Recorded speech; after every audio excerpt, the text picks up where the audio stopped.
Hi friends, share বাজার রহস্য চ্যানেলে আপনাদের স্বাগত।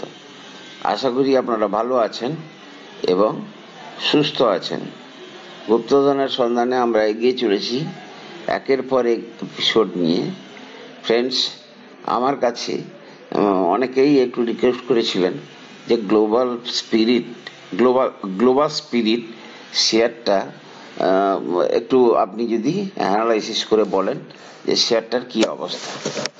ফ্রেন্ডস, গ্লোবাল স্পিরিটস কোম্পানিটার মার্কেট ক্যাপ মাত্র 2317 কোটি, পি কত 20, আরওসি এবং আরওই যথাক্রমে 18.5 এবং 14.7। বর্তমান শেয়ারটা প্রায় 805-এর প্রাইসে ট্রেড করছে।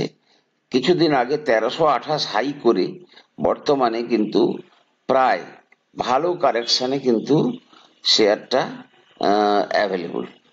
কোম্পানিটা করে কি, বেসিক্যালি এরা ম্যানুফ্যাকচারিং এবং sale of Indian made Indian liquor, ঠিক আছে, ইন্ডিয়ান মেড ফরেন লিকার, অর্থাৎ লিকার রিলেটেড বিজনেসের সঙ্গে যুক্ত, ঠিক আছে। এছাড়াও আরো বিভিন্ন রকমের ছোটখাটো ডিস্টিলারি এবং ছোট ছোট তেল বায়োফুয়েলের উপরেও এদের কিন্তু একটা ইয়ে আছে, মার্কেট আছে, সেখানেও কিন্তু এরা কিছু বিজনেস করে। এবারে তাহলে শেয়ারটা মানে কারেকশনে কেন পাওয়া যাচ্ছে, যে মানে কি হয়েছে যে শেয়ারটা এখনো পর্যন্ত সেভাবে অ্যাপ্রিসিয়েট করছে না। তাহলে প্রথমে আমি একটু রেজাল্টটাকে অ্যানালাইসিস করার চেষ্টা করব যে কোয়ার্টার অন কোয়ার্টার মানে কি ব্যাপারটা হচ্ছে। যদি দেখা যায় ডিসেম্বর থেকে শুরু করে সেপ্টেম্বর, এই 4টে কোয়ার্টার, ঠিক আছে, এই 4টে কোয়ার্টারে কোম্পানির কিন্তু টপ লাইন গ্রোথ কিন্তু সেভাবে বাড়েনি, সেলস বাড়েনি। আবার অন্যদিকে যদি দেখা যায় মার্জিনটা কিন্তু 10, 14, 13, 7 এবং মার্জিনটাও কিন্তু অনেক নিচে নেমে এসছে, ঠিক আছে, যার জন্য প্রফিট কিন্তু 27, 38, 39, 13। আমি কিন্তু এটা কোয়ার্টার বাই কোয়ার্টার অ্যানালাইসিস করলাম, কিন্তু আমি যদি অ্যানুয়ালি এটাকে অ্যানালাইসিস করার দেখার চেষ্টা করি, 21-এ 1224 কোটি টাকার সেলস ছিল, 144 কোটি টাকার প্রফিট। 22-এ ছিল 1579 কোটি টাকার সেলস, প্রফিট হয়েছে 187 কোটি। 23-এ কিন্তু দেখা গেছে 2103 কোটি টাকার সেলস, 12% মার্জিন, 21% মার্জিন থেকে কিন্তু কোম্পানির কিন্তু ট্র্যাডিশনাল মার্জিনটা কিন্তু 10, 11, 12 এই রেঞ্জেই, কিন্তু মাঝে দুটো বছর 21 এবং 22 সেখানে কিন্তু তাদের মার্জিনটা অনেক বেড়ে গেছিল। যাই হোক, 122 কোটি টাকার প্রফিট। এবং যেটা ট্রেলিং 12 মান্থস, যেটা মানে যেটা 2024-এর মার্চ পর্যন্ত যে রেজাল্টটা আসবে, তাতে দেখা যাচ্ছে 2271 কোটি টাকার এখনো পর্যন্ত সেলস এবং 115 কোটি টাকার প্রফিট।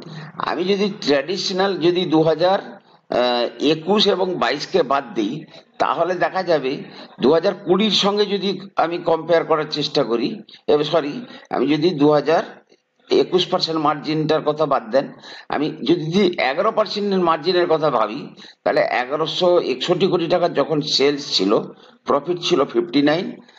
এবারে এখন যদি দেখা যায় সেই মার্জিনে মানে একই মার্জিনে কিন্তু প্রফিট কিন্তু বাড়ছে, অর্থাৎ টপ লাইন এবং বটম লাইন কিন্তু বাড়ছে। তাহলে মার্জিন একটা বড় ইস্যু। সেলস বাড়লেও মার্জিনে কিন্তু এরা প্রচন্ড পরিমাণে এফেক্টেড হচ্ছে। এবারে আমি যদি দেখি, তাহলে আমি এতে দেখে নিলাম ইয়ার অন ইয়ার অ্যানালাইসিসটা বুঝে নিলাম। এবারে কোম্পানির ম্যানেজমেন্ট কি কি বলছে যে আমাদের বিজনেস কেমন চলবে।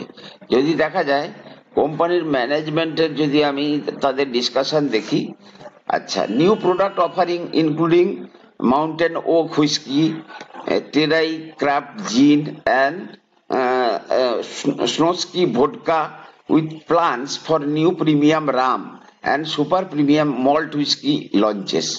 তাহলে এই গত 2-3 মাস আগে কিন্তু তারা বেশ কিছু নতুন প্রোডাক্ট লঞ্চ করেছে। গাইডেন্স দিচ্ছে quarter 3 which are expected to be around 80 to 85%। আর কোয়ার্টার ফোর অর্থাৎ এই যে যে কোয়ার্টারটা দেখুন ডিসেম্বর কোয়ার্টারে রেজাল্ট আসেনি, কিন্তু মার্চ কোয়ার্টারে বলছে আমাদের ফুল ইউটিলাইজেশন হবে, অর্থাৎ তাদের যে সেলসটা কিন্তু টোটালটা আরো বাড়বে। এবারে মার্জিন কমছে, তার পেছনে কোম্পানি কি বলতে চাইছে দেখা যাক।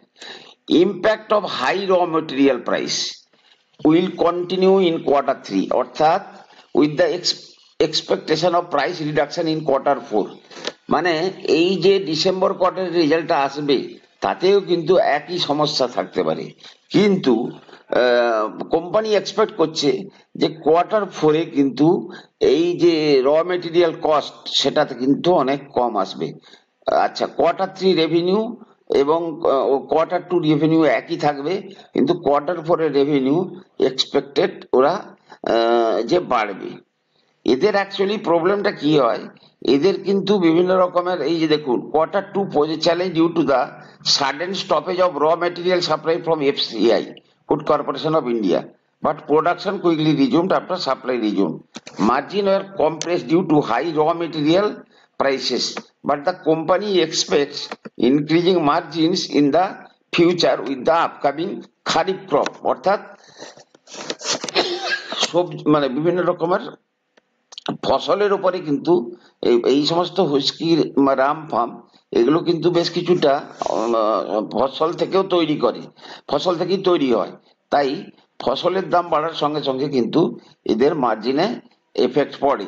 আবার তারা কোম্পানি বলছে যে আমরা আগামী কোয়ার্টার গুলোতে এই মার্জিনটাকে কিন্তু ইমপ্রুভ করব, অথবা সেলস বাড়বে এবং সেক্ষেত্রে আমাদের প্রফিটও বাড়বে। এবারে আমি যাব চার্ট কি বলছে, কারণ কি আমি বারবার ধরে আপনাদেরকে বলি চার্ট কথা বলে। আমি যদি চার্টে যাই, চার্টটা যদি দেখেন, চার্টটাতে কিন্তু একটা খুব সুন্দর আমি দেখুন কে কিভাবে দেখবে সেটা তার উপর নির্ভর করে। আমার যেটা অনুমান চার্টটা কিন্তু একটা সুন্দর একটা এতের মধ্যে দিয়ে মানে ইয়ে করছে, অর্থাৎ চার্টটাকে আমি বলছি আপনাদের এক সেকেন্ড ডটা করে নি, দেখে নি যে সিচুয়েশনটা কোথায় দাঁড়াচ্ছে। এটা একটা ব্যাপার গেল। আর একটা আমি দেখবো, আমি যদি মান্থলি আছে, আমি ফিবোনাকি রিট্রেসমেন্ট একবার লাগাবো কোথায় কনসলিডেট করছে, সরি ফিবোনাকি রিট্রেসমেন্টটা। তো ফিবোনাকি রিট্রেসমেন্ট যদি দেখা যায় যে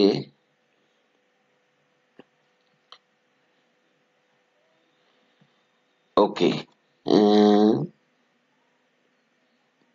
ওকে দেখুন ফ্রেন্ডস, প্রথম কথা বলি চার্টের মানে সবচেয়ে মোস্ট উল্লেখযোগ্য কথা হচ্ছে যে শেয়ারটা আজকে কোন জায়গাতে অ্যাভেলেবল। দেখুন যদি বলা যায় আজকে এই জায়গাটাতে শেয়ারটা অ্যাভেলেবল, অর্থাৎ 2021 জুলাইয়ের যে জুলাইতে যে পারফরমেন্স হয়েছিল বা সেই সময় যে শেয়ারের প্রাইসটা ছিল, আজকে কিন্তু সেই প্রাইসে কিন্তু শেয়ারটা এখনো পাওয়া যাচ্ছে। 2021 পর থেকে কোম্পানির সেলস বেড়েছে, প্রফিট বেড়েছে, এবং কোম্পানি কিন্তু একটা স্ট্রং সাপ্লাই জোনে কিন্তু কনসলিডেট করছে, অর্থাৎ এই যে জোনটা এই 800 টাকার প্লাস মাইনাস 10 টাকা এই জোনটাতে কিন্তু কোম্পানি কনসলিডেশন করছে, এবং কোম্পানি কিন্তু একটা ডব্লিউ প্যাটার্ন তৈরি করার মতো একটা স্ট্রাকচার তৈরি করছে। যদি দেখেন এইখান থেকে এইভাবে হয়ে আবার এখানে একটা ডব্লিউ প্যাটার্ন তৈরি করবার মতো জায়গায় কিন্তু কোম্পানিটা একটা এইরকম জায়গা থেকে একটা এরকম করে একটা ডব্লিউ প্যাটার্ন তৈরি করার দিকে যাচ্ছে।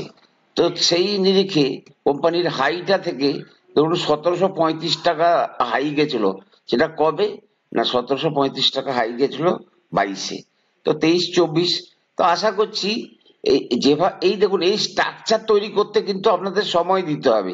এখানে যে কনসলিডেশন হয়েছে 1 মাস 2 মাস 3 মাস 4 মাস 5 6 7 8 8 মাস মতো, সেক্ষেত্রে 1 2 3 4 5 6 7 আরো 1-2 মাস হয়তো এখানে করবে।